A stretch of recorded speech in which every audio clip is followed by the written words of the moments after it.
Hello students, good morning.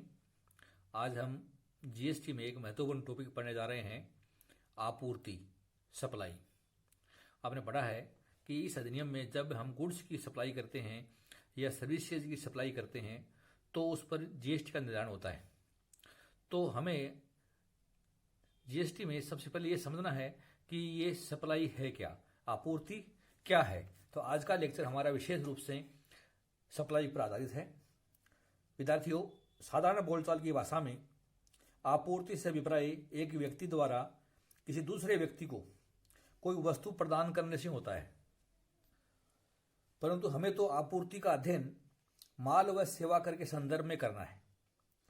प्रत्येक अप्रत्यक्ष कर में करियों की घटना के आधार पर कर भार का निर्धारण होता है।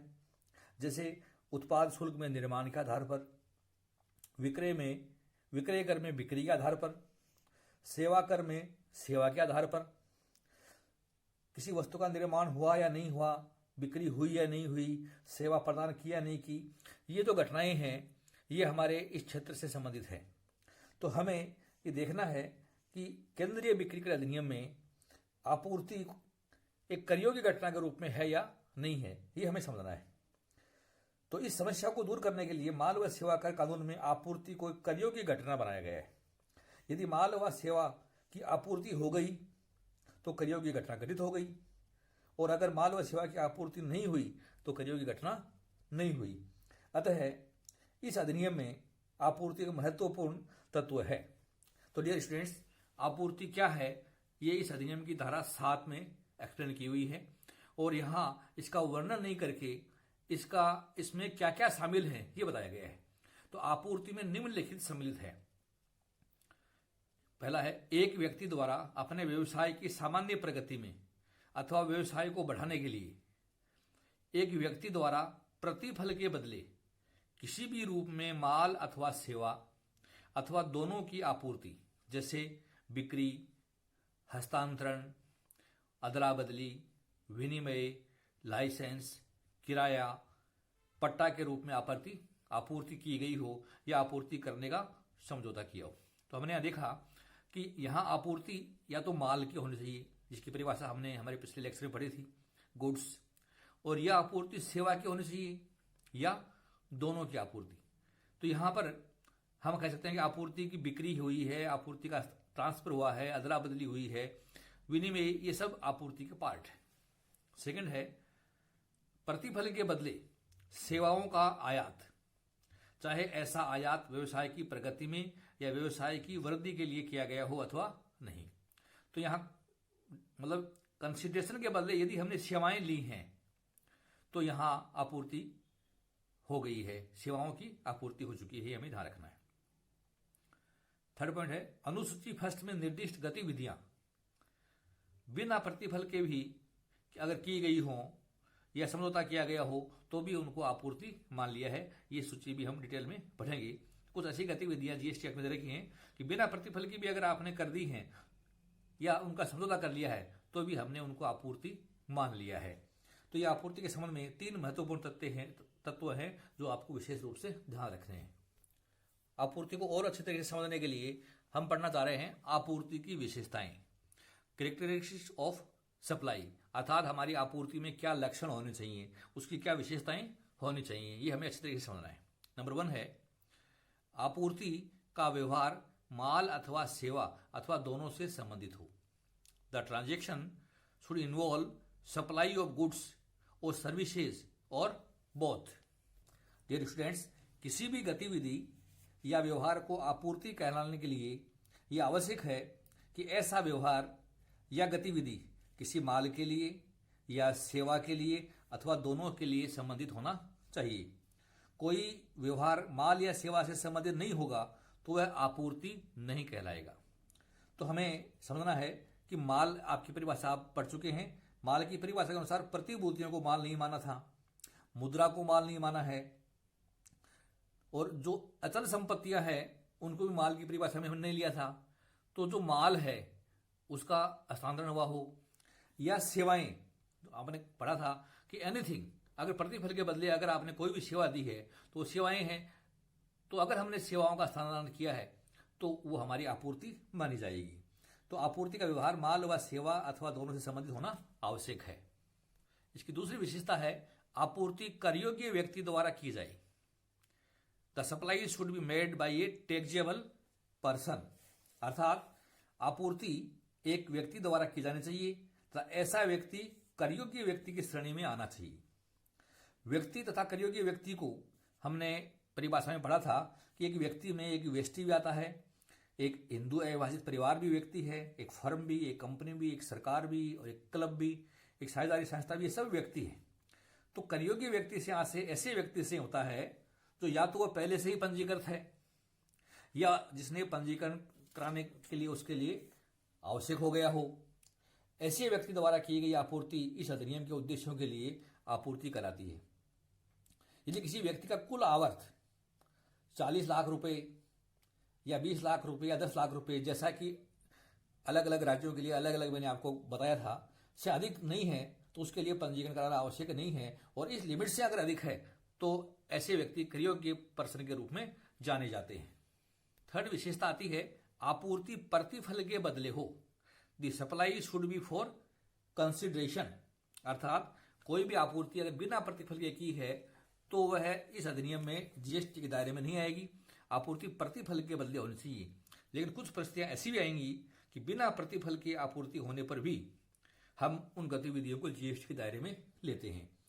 तो आपूर्ति प्रतिफल के बदले होनी चाहिए। प्रतिफल से आशय माल व सेवाओं की पूर्ति के बदले पूर्तिकर्ता व्यक्ति को प्राप्त अथवा उसके द्वारा वसूली योग्य किसी भी वस्तु, चाहे मुद्रा में हो चाहे अन्य किसी रूप में हो, उससे होता है। उन परिस्थितियों को आप छोड़ दीजिए जिन्हें प्रतिफल का होना अधिनियम आवश्यक नहीं मानता है। शेष सभी परिस्थितियों में प्रतिफल होना जरूरी है। तो आपूर्ति हमारी प्रतिफल के बदले होनी चाहिए, तभी वो जीएसटी के दायरे में आएगी। नेक्स्ट विशेषता है आपूर्ति व्यवसाय के दौरान अथवा व्यवसाय की प्रगति के लिए होनी चाहिए, अर्थात the supply should be made in course of furtherance of business, अर्थात हमारे व्यापार की प्रगति या विकास के लिए यदि आपूर्ति हुई है तो ऐसी आपूर्ति इस अधिनियम में जीएसटी के दायरे में आती है। आपने पढ़ा है कि व्यवसाय में व्यापार, वाणिज्य, निर्माण, धंधा, पैसा, साहस व इसी प्रकार की अन्य सभी क्रियाएं शामिल होती हैं, बशर्ते ये क्रियाएं एक व्यावसायिक इकाई द्वारा की जाएं। यदि ये क्रियाएं एक व्यवसायिक इकाई द्वारा नहीं की जाएं तो ऐसी आपूर्ति को इस अधिनियम के तहत आपूर्ति नहीं मानते। उदाहरण के रूप में एक व्यक्ति ने अपने निजी उपयोग की पुरानी कार व्यवसायिक कंपनी को देकर उसके बदले में एक नई कार खरीदी। पुरानी कार की आपूर्ति इस अधिनियम के तहत आपूर्ति नहीं कहलाएगी, क्योंकि पुरानी कार की आपूर्ति करने वाला एक व्यवसायी नहीं है। अतः यह आपूर्ति व्यवसाय के दौरान या व्यवसाय की प्रगति के लिए नहीं मानेंगी। लेकिन एक व्यापारी यदि अपनी पुरानी कार के बदले नई कार ले रहा है और बदले में कुछ राशि भी दे रहा है तो वो आपूर्ति मानी जाएगी।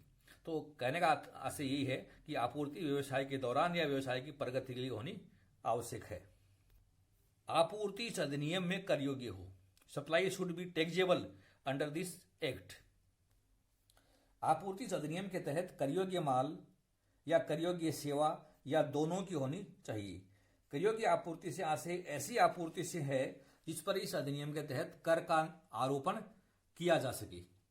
यदि किसी आपूर्ति पर इस अधिनियम के तहत कर का आरोपण नहीं किया जा सके तो ऐसी आपूर्ति इस अधिनियम में आपूर्ति नहीं कहलाएगी। जैसे पेट्रोल की आपूर्ति पर इस अधिनियम के तहत कर नहीं लगता तो ऐसी स्थिति में उसे हम आपूर्ति नहीं कहेंगे। ये अपने को ध्यान रखना है।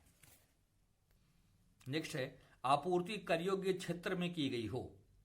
The supply should be made in taxable territory. Dear students, माल अथवा सेवाओं की आपूर्ति कर योग्य क्षेत्र में किया जाना आवश्यक है। कर योग्य क्षेत्र से आज से उस क्षेत्र से होता है जहां इस अधिनियम के प्रावधान लागू होते हैं। यदि माल व सेवाओं का निर्यात अमेरिका को, अफगानिस्तान को, जापान को किया जाए तो इस अधिनियम के तहत इसे आपूर्ति नहीं कहेंगे, क्योंकि विदेशों में इस अधिनियम के प्रावधान लागू नहीं होते हैं। ये अधिनियम केवल और केवल भारत में लागू है। तो ये आपूर्ति की कुछ मुख्य विशेषताएं थी जिसका हमने आज डिस्कस किया। और अब हम पढ़ते हैं बिना प्रतिफल की आपूर्ति के क्षेत्र में आने वाली गतिविधियां। आपने पढ़ा कि आपूर्ति सामान्यतः प्रतिफल के बदले होनी चाहिए, लेकिन डियर स्टूडेंट्स कुछ ऐसी कंडीशन भी हैं, ऐसी गतिविधियां भी हैं जहां बिना प्रतिफल के आपूर्ति के क्षेत्र में आने वाली गतिविधियां भी इस अधिनियम में आपूर्ति कहलाती हैं। तो ऐसी कौन कौन सी गतिविधियां हैं जिनका हम आज अध्ययन करना चाहते हैं। फर्स्ट है व्यावसायिक संपत्तियों का स्थायी रूप से हस्तांतरण या निस्तारण, परमानेंट ट्रांसफर ऑफ और डिस्पोजल ऑफ बिजनेस असेट्स। एक व्यावसायिक संस्था द्वारा व्यावसायिक संपत्तियों का स्थायी आधार पर किया गया कोई भी हस्तांतरण या निस्तारण, भले ये बिना प्रतिफल के किया जाए, आपूर्ति माना जाएगा। ये वाक्य इतना व्यापक है कि इसमें कोई होल्डिंग कंपनी अपने सब्सिडी कंपनी को बिना प्रतिफल के व्यावसायिक संपत्ति का हस्तांतरण करे तो वह आपूर्ति के क्षेत्र में आ जाएगा। यहां हमें ध्यान रखना है, ये केवल उसी दशा में लागू होगा जबकि ऐसी संपत्तियों पर इनपुट टैक्स क्रेडिट का उपयोग किया गया हो। मान लीजिए एबीसी लिमिटेड ने एक पुण्यात स्कूल को कुछ पुराने कंप्यूटर बिना प्रतिफल के स्थायी रूप से दे दिए। इन कंप्यूटर पर इनपुट कर जमा का उपयोग की गई थी। एबीसी लिमिटेड के लिए पुराने कंप्यूटर दान में देना आपूर्ति माना जाएगा क्योंकि इनपुट टैक्स क्रेडिट पर ली थी। तो व्यवसायिक संपत्तियों का स्थायी रूप से अगर हमने निस्तारण कर दिया है, हस्तांतरण कर दिया है, तो ये बिना प्रतिफल के भी आपूर्ति में शामिल हो जाएंगी। संबंधित व्यक्तियों या भिन्न व्यक्तियों के मध्य आपूर्ति, the supply between related persons और डिस्टिंक्ट पर्सन्स। डियर स्टूडेंट्स, अब आपको यह समझना है कि संबंधित व्यक्ति कौन होते हैं और भिन्न व्यक्ति कौन होते हैं। Related persons meaning under section 15 में डिफाइन किया गया है संबंधित व्यक्ति। तो मैं बताना चाहूंगा इस अधिनियम में धारा 15 के अनुसार कुछ ऐसे व्यक्ति हैं जो संबंधित व्यक्ति की श्रेणी में आते हैं, जिनमें है ऐसे व्यक्ति एक दूसरे के व्यवसाय में अधिकारी या संचालक हैं, ऐसे व्यक्ति व्यवसाय में वैध रूप से स्वीकृत साझेदार हैं, ऐसे व्यक्ति नियोक्ता एवं कर्मचारी हैं, ऐसा कोई भी व्यक्ति जो दोनों में मताधिकार वाले प्रभावी अंशों के 25% या अधिक का प्रत्यक्ष या अप्रत्यक्ष रूप से स्वामी है या नियंत्रण रखता है, उनमें एक प्रत्यक्ष या एक अप्रत्यक्ष रूप से दूसरे पर नियंत्रण रखता है, दोनों ही व्यक्ति प्रत्यक्ष या अप्रत्यक्ष रूप से किसी तीसरे व्यक्ति द्वारा नियंत्रित होते हैं, दोनों व्यक्ति मिलकर प्रत्यक्ष या अप्रत्यक्ष रूप से किसी तीसरे व्यक्ति को नियंत्रित करते हैं, या वे एक ही परिवार के सदस्य हैं। तो ये सब रिलेटेड पर्सन में आते हैं। तो एक बार फिर समझ लीजिए, या तो एक परिवार के सदस्य हैं, या वो एक दूसरे से कंट्रोल होते हैं, या वो किसी कंपनी में अधिकारी या संचालक हैं, या वो साझेदार हैं, या वो नियोक्ता और कर्मचारी हैं, या 25% से अधिक के शेयर होल्डर हैं, तो वो संबंधित व्यक्ति होते हैं। तो संबंधित व्यक्तियों के मध्य अगर कोई आपूर्ति होती है तो बिना प्रतिफल के भी हम उसको आपूर्ति मानेंगे। दूसरा है डिस्टिंक्ट पर्सन्स। इनका जो मीनिंग है वो इस अधिनियम की धारा 25(4) और 25(5) में दे रखा है। तो डिस्टिंक्ट व्यक्ति कौन होते हैं ये समझ लीजिए। इस अधिनियम की धारा 25(4) के अनुसार यदि किसी व्यक्ति ने एक ही राज्य अथवा संघीय क्षेत्र में अथवा एक से अधिक राज्यों या संघीय क्षेत्रों में एक से अधिक पंजीकरण कराए हैं अथवा उसे एक से अधिक पंजीकरण कराने की आवश्यकता है, तो उसे इस अधिनियम में हम भिन्न व्यक्ति, डिस्ट्रिक्ट व्यक्ति के नाम से जानते हैं। मान लीजिए राम एक चार्टर्ड अकाउंटेंट है जिसका पंजीकृत कार्यालय मुंबई में है। उसने अपने शाखा कार्यालय के लिए इंदौर में भी पंजीकरण कराया है। राम को मुंबई और इंदौर के पंजीकरण के मध्य हम भिन्न व्यक्ति मानेंगे। तो स्टूडेंट्स, संबंधित व्यक्तियों या भिन्न व्यक्तियों के मध्य यदि माल की आपूर्ति हुई है बिना किसी प्रतिफल के, तो भी हम इस अधिनियम में उसको हम कर योग्य आपूर्ति मानेंगे। ये हमें ध्यान रखना है। यहां मैं एक कंडीशन आपको बताना चाहूंगा कि नियोक्ता और कर्मचारी के मध्य माल या सेवा या दोनों की आपूर्ति यदि होती है तो उसमें एक नियम है अनुसूची 1 में कि नियोक्ता द्वारा कर्मचारी को दिया गया उपहार यदि 50,000 से अधिक राशि का नहीं है तो इसे माल या सेवा अथवा दोनों की आपूर्ति नहीं मानेंगे, और यदि उपहार की राशि 50,000 से अधिक है तो हम उसको प्रतिफल के रूप में मानेंगे और उसको हम आपूर्ति में शामिल करेंगे। प्रधान और एजेंट के मध्य माल की आपूर्ति, supply of goods between principal and agent. Dear students, यदि प्रधान द्वारा एजेंट को माल की आपूर्ति हुई है या एजेंट द्वारा प्रधान को माल की आपूर्ति हुई है तो हम उसे, क्योंकि बिना प्रतिफल के हैं, हम इसको आपूर्ति मानेंगे। ये हमें विशेष रूप से ध्यान रखना है। संबंधित व्यक्ति अथवा अपने अन्य प्रतिष्ठान से सेवाओं का आयात, import of services from related persons और फ्रॉम अदर ऑन एस्टेब्लिशमेंट्स।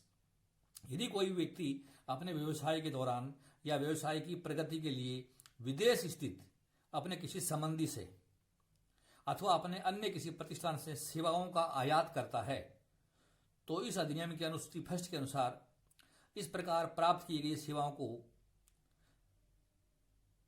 आपूर्ति माना जाएगा, चाहे भले ही ऐसी आपूर्ति के लिए कोई प्रतिफल नहीं दिया गया हो। तो ये 4 बिंदु ऐसे हैं जहां बिना प्रतिफल के आपूर्ति हम मान लेंगे। अब हम पढ़ने जा रहे हैं डिफरेंट टाइप्स ऑफ सप्लाईज, आपूर्ति के विभिन्न प्रकार। डियर स्टूडेंट्स, आपूर्ति के बने 7 प्रकार आपके सामने रखे हैं। जो टर्म्स आपको बार बार क्वेश्चंस में आएंगी उसको समझना है। पहली मैंने बताई आपको टैक्सेबल सप्लाई, करयोग्य आपूर्ति। दूसरी है एग्जेम्प्टेड सप्लाई, करमुक्त आपूर्ति। इंट्रा स्टेट सप्लाई, राज्य के भीतर की आपूर्ति। इंटर स्टेट सप्लाई, अंतर्राज्यीय आपूर्ति। जीरो रेट सप्लाई, शून्य दर आपूर्ति। कंपोजिट सप्लाई, संयुक्त आपूर्ति। मिक्स सप्लाई अर्थात मिश्रित आपूर्ति। अब ये क्या है, एक एक करके समझाना चाहता हूं आपको। पहला है टैक्सेबल सप्लाई। इस अधिनियम की धारा 2 और उपधारा 108 में करयोग्य आपूर्ति से आशय माल या सेवाओं या दोनों की ऐसी आपूर्ति से है जो इस अधिनियम के तहत कर के लिए उद्ग्रहण के लिए योग्य है। करयोग्य आपूर्ति में कुछ विशेषताएं होनी चाहिए, वो मैं बताना चाहता हूं आपको। व्यवहार या लेन देन ऐसा हो जिसमें माल या सेवा या दोनों हो। व्यवहार या लेन देन आपूर्ति की परिभाषा में आता हो। आपूर्ति किया गया माल या सेवा या दोनों इस अधिनियम में प्रतिफल के बदले किए गए हों और जिन पर कर का उद्ग्रहण कर सके, तो ऐसी आपूर्ति करयोग्य आपूर्ति कहलाती है। दूसरा है एग्जेम्प्टेड सप्लाई, जिसको हम करमुक्त आपूर्ति कहते हैं। तो करमुक्त आपूर्ति के लिए आपको समझना है कि ऐसी आपूर्ति जिसमें कर की दर शून्य है या अधिसूचना द्वारा पूर्णतया करमुक्त घोषित की गई माल व सेवाएं या गैर करयोग्य आपूर्ति, ये इस कैटेगरी में आती है। तीसरा है राज्य के भीतर की आपूर्ति। किसी भी राज्य के एक स्थान से उसी राज्य के दूसरे स्थान पर माल या सेवाओं की अगर हम सप्लाई करें, चाहे वो उसी शहर में हो चाहे दूसरे शहर में हो, या हम किसी एक विशेष संघीय क्षेत्र से उसी संघीय क्षेत्र में माल की सप्लाई दें, तो वह है हमारी राज्य के भीतर की आपूर्ति कहलाती है। Intra state supply. Inter state supply, अंतरराज्यीय आपूर्ति, ऐसी आपूर्ति जो एक राज्य से दूसरे राज्य में की गई हो या एक संघीय प्रदेश से दूसरे संघीय प्रदेश में की गई हो या एक राज्य से किसी संघीय प्रदेश में की गई हो या एक संघीय प्रदेश से किसी राज्य में की गई हो, तो ये हमारी इंटर स्टेट सप्लाई कहलाती है। जीरो रेट सप्लाई, जैसा कि मैंने आपको बताया कि कुछ माल व सेवाएं पूर्णतया करमुक्त हैं और कुछ माल व सेवाएं ऐसे हैं जो करमुक्त तो नहीं है लेकिन सरकार ने उन पर शून्य दर घोषित कर रखी है, तो ये करयोग्य माल या सेवाएं इस श्रेणी में आते हैं। वर्तमान में ऐसी आपूर्ति पर कर की दर शून्य रखी गई है, अतः इसे शून्य दर वाली आपूर्ति कहते हैं। शून्य दर वाली आपूर्ति से आशय माल या सेवाओं या दोनों के निर्यात अथवा विशेष आर्थिक क्षेत्र के विकासकर्ता को या विशेष आर्थिक क्षेत्र में स्थित इकाई को माल या सेवा या दोनों की आपूर्ति से है। अगर आपने किसी शेयर में माल सप्लाई की या आपने एक्सपोर्ट किया है तो वह शून्य दर की आपूर्ति कहलाएगी। अब आता है कंपोजिट सप्लाई। कंपोजिट सप्लाई से आशय है जब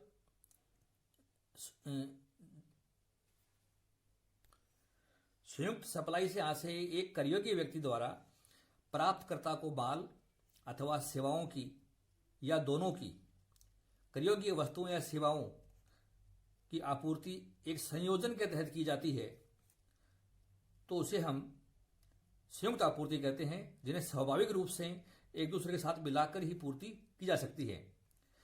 एक उदाहरण के द्वारा समझिए, जहां माल पैक करके बीमा सहित ट्रांसपोर्ट द्वारा भेजा जाता है, तो ऐसी स्थिति में माल की आपूर्ति पैकिंग सामग्री, परिवहन एवं बीमा एक संयुक्त आपूर्ति है और माल की आपूर्ति एक प्रमुख आपूर्ति है। तो हम कह सकते हैं कि कई सारी चीज़ें एक साथ आ जाएं, जिसमें हम यूँ कह सकते हैं कि संयोजन के रूप में अगर कोई सप्लाई की जाए तो संयुक्त आपूर्ति होती है। और स्टूडेंट में यही बताना चाहूँगा, संयुक्त आपूर्ति में जब आप कर का आरोपण करें तो जो प्रमुख आपूर्ति है उस पर जो टैक्स की रेट है वही सभी आपूर्तियों पर टैक्स लगेगा, ये भी आपको ध्यान रखना है। अब है मिक्स्ड सप्लाई, मिश्रित आपूर्ति। मिश्रित आपूर्ति से आज से दो या दो से अधिक माल या सेवाओं अथवा उनके किसी संयोजन की एक ही मूल्य पर आपूर्ति से है, बशर्ते ऐसी आपूर्ति संयुक्त रूप से आपूर्ति में शामिल नहीं हो। जैसे डिब्बाबंद खाद्य पदार्थ, मिठाई, चॉकलेट, केक, सूखे फल, शीतल पेय, फलों के रस से बने हुए समिष्टन की आपूर्ति एक ही मूल्य पर की जाए तो ये एक मिश्रित आपूर्ति है। या आपसे कहा जाए कि एक ड्राई फ्रूट्स के पैकेट में आप विभिन्न ड्राई फ्रूट्स मिलाकर एक ही रेट पर बेचें तो वह हमारी मिश्रित आपूर्ति होती है। और डियर स्टूडेंट्स, मैं ये बताना चाहूँगा कि मिश्रित आपूर्ति में कर की दर जब आप लगाएं तो यहाँ जिस वस्तु पर सबसे ऊंची कर की दर है सभी वस्तुओं पर वही कर आपको लगाना होगा। तो ये था आपूर्ति से संबंधित विभिन्न प्रकार के प्रकार। तो डियर स्टूडेंट्स, आज के लेक्चर में आपने मीनिंग ऑफ सप्लाई पढ़ा, आपने सप्लाई की विशेषताएं पढ़ी, लक्षण पढ़े, बिना प्रतिफल में जो आपने आपूर्ति की है वो आपने पढ़ी, और आपूर्ति के विभिन्न प्रकार क्या हैं उनका आपने अध्ययन किया। आपको ये लेक्चर अगर समझ में आया तो इसको आप लाइक कीजिए और अपने फ्रेंड्स में अधिक से अधिक शेयर कीजिए। मैं आपको यहाँ बताना चाहूँगा कि बीकॉम पार्ट 3 और एमकॉम फाइनल में ये पेपर जो चलता है उसमें ये टॉपिक अति महत्वपूर्ण टॉपिक है कि supply, meaning of supply, characteristics of supply, types of supply एक इंपॉर्टेंट टॉपिक है। और सप्लाई के आधार पर ही जीएसटी का आधार हम तय करते हैं। तो इस टॉपिक को अच्छी तरीके से आप तैयार करिए। प्रैक्टिकल क्वेश्चन सॉल्व करने में भी ये टॉपिक आपके बहुत जो है काम आएगा। आपको ये लेक्चर अगर पसंद आया तो इसको आप लाइक व सब्सक्राइब कीजिए। आपने लेक्चर ध्यान से सुना, बहुत बहुत धन्यवाद। Thank you so much. मेरे कल के लेक्चर में मैं आपको पढ़ाऊंगा कर का उद्ग्रहण एवं संग्रहण, अर्थात levy and collection of GST. ये किस प्रकार से हम इस अधिनियम में सीजीएसटी और एसजीएसटी का कलेक्शन करें और उसकी लेवी हम किस प्रकार से निर्धारित करें, ये कल के लेक्चर में आपको पढ़ाऊंगा। तो मेरे लेक्चर निरंतर आप वॉच करते रहें। Thank you so much.